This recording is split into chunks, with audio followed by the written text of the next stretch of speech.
In die laaste video kyk ons na die Bybelse grondslag van vergifnis in die Nuwe Testament, vergifnis as 'n geestelike beginsel, vergifnis en versoening.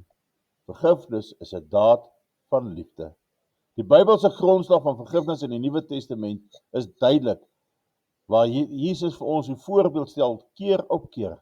In Matteus 5 vers 22 tot 24 sê hy, maar ek sê vir julle, dat elkeen wat vir sy broeder sonder rede kwaad is, verantwoording moet doen voor die gereg.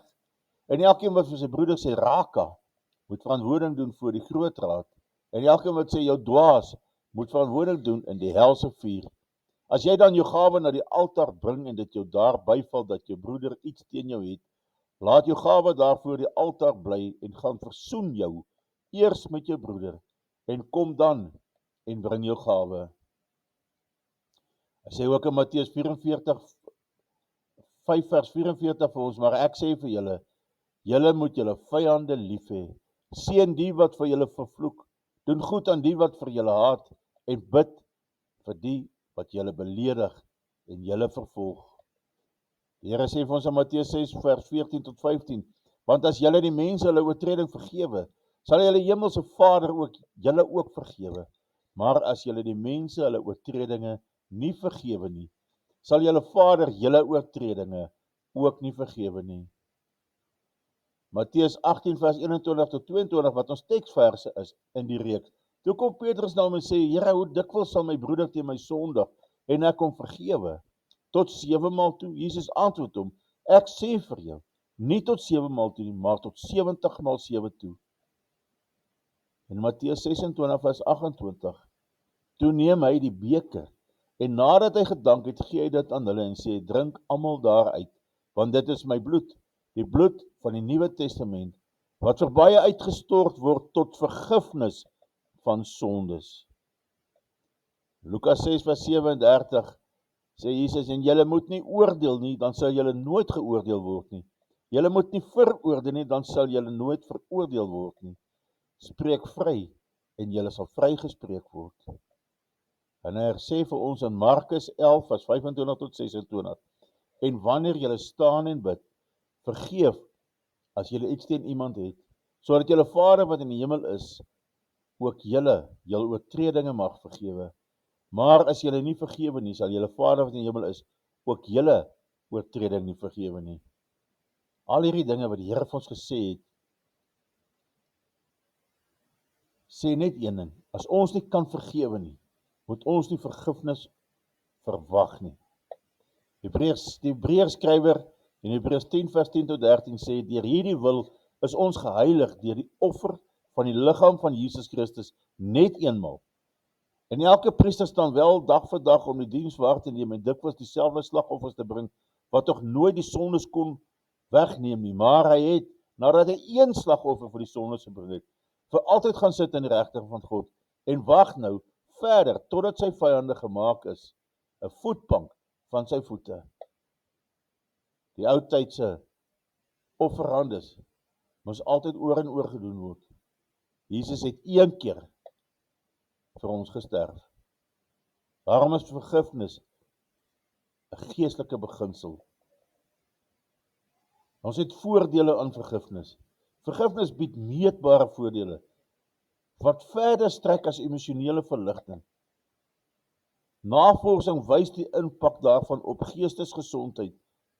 Vergifnis verminder woede, angs en depressie, terwyl dit selfbeeld en hoop verbeter.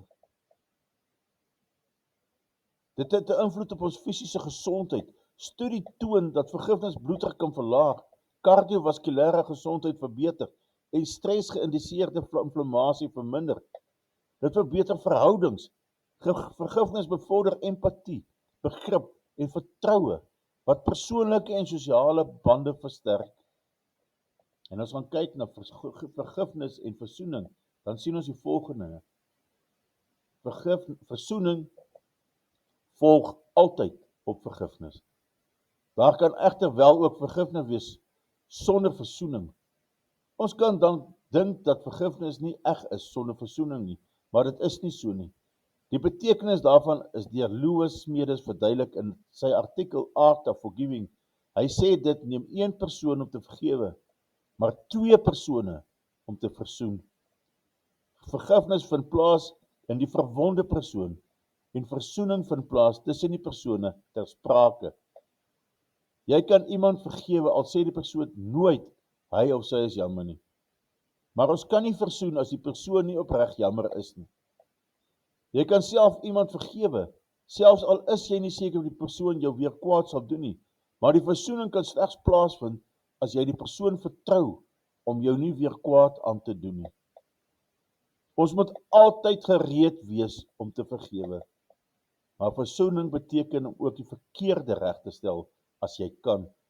As ek jou pen gesteel het en ek sê ek is jammer, dan moet ek die pen teruggee as ek kan. Dan kan versoening plaasvind. Maar vergifnis van jou kant af kan plaasvind al hou ek die pen. As jy my vergewe, maar ek hou die pen, is versoening moeilik. Versoening hang af van die vergeefde persoon af. Ons lees in Efesiërs 4:32 wat sê, maar wees vriendelik en vol ontferming teenoor mekaar. Vergeef mekaar soos God ook in Christus julle vergewe het. Kolossense 3:13 sê, verdra mekaar en vergewe mekaar as die een teen die ander klag het, soos Christus julle vergeef het, so moet julle ook doen. Vergifnis is 'n daad van liefde. Vergifnis is nie net 'n besluit nie. Dit is 'n daad van liefde wat direk uit God se hart kom. Vergifnis is nie 'n teken van swakheid nie, maar van geestelike volwassenheid en liefde. Wanneer ons vergewe, maak ons plek vir God se genesing en sy liefde in ons harte en verhoudings.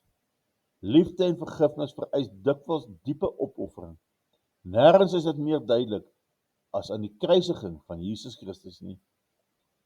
Hy het ondenkbare pyn verduur, fisies, emosioneel en geestelik, om die mensdom te verlos. Ware liefde gaan nie oor gerief nie, maar toewyding. Ware vergifnis gaan nie oor regverdigheid nie, maar oor genade. As ons nie kan vergewe nie, moet ons nie verwag om vergewe te word nie. En ons moet bereid wees om ook onsself te vergewe. Dit is net so belangrik soos gewone vergifnis. Dankie vir u wat geluister het. Geseënd is u en onthou, vergewe 70 maal 7 keer.